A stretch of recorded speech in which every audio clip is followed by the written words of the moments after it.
Well, we can do the Q&A for a while they figure that out. Anybody got any questions? I got one. Hey, Billy. I just want to say I've been a fan since I was 5 years old, so it's really great to be here. So I think the new record's fantastic, and you've mentioned a lot about focusing on the now and what living in the moment and trying to get this record out to an audience and getting an audience to connect with the record. And I think that's great. And at the same time, you've been doing the reissues and all that's kind of coming about. And I think the goal congruence is there. You want to get this music out to the fans, but at the same time, the motivation behind the two are very different. So I was just kind of curious as to your thoughts on that. We're focusing on promoting the record now and playing Oceania from start to finish while digging through the archives and doing all that. And yeah, I mean, certainly digging through the archival stuff is a bit like going through old pictures or something. You kind of, there's a sense memory there, and then of course I've approached it as more of like, if you found a box in the attic and it was labeled melancholy, what would you be attracted to, as opposed to just necessarily the obvious stuff. Right. Sometimes it's just like a cool demo that I don't even remember making. We don't feel, the funny thing is we don't feel any incompatibility. I mean, obviously I was the only person there, but we don't feel as a group, we don't feel any incompatibility between the present and the past. In fact, if people had a better attitude about it, I think we'd play a lot more old music. But it gets imposed on us in a way where it's like we're in kind of a no-win situation. So we've had to kind of default somewhere sort of in between. Right. So we're totally cool with it. I mean, Mike saw the Pumpkins play before he was in the band. Jeff saw the band at Lollapalooza. It's not a big deal. It's like people make it a bigger deal than we do. And I'm not saying you are, but right. So for us, it's all fine. Like, this is fun to play these old songs. I mean, it's totally cool. It's more about context. Right. And the modern audience comes expecting a greatest hits show. And so you've got the angry guy on Twitter saying, "Why didn't you play my wedding song?" And it's the 7th B-side on the 3rd single. But that's really a small part of the audience.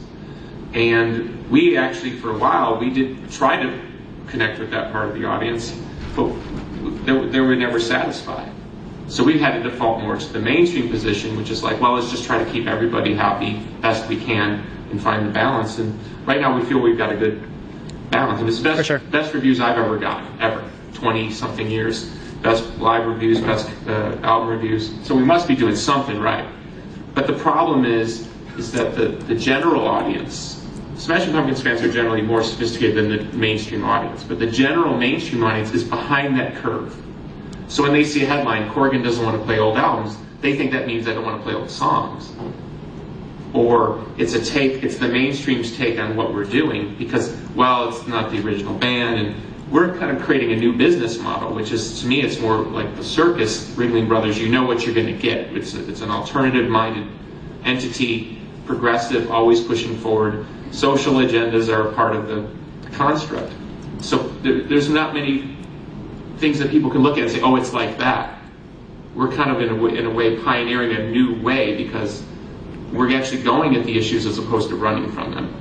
We don't try to obscure anything. It's all right here, Right. And I think that's why we've been able to make a good album and bring in a new era of Smashing Pumpkins, which people should be excited about instead of worrying about how it fits with something that's already there to be archaeologically plumed any way you want. You don't need me for that, really. So what we try to do is, when we play a concert now, we try to sort of find a nice overview. So if you are a fan here, or if you're the 15-year-old that only heard about the band and now you're coming here, you want to make sure that everybody kind of feels included. And unfortunately, in many cases, the older fan base is the most vociferous against those perspectives, but they're actually being left in the dust by a whole new business that doesn't have anything to do with those types of fans. And I think either they're going to get on the train and go with it, which many people are coming back now, or they're just going to stay on the sideline and go watch YouTube videos of a band that's been basically dead since 1996. So you pick. I'm still here, and I'm so grateful that Jeff, Mike, and Nicole are with us to keep going. So, you good? Yep. But you blew that head. What happens if you blow this one? Acoustic. Acoustic.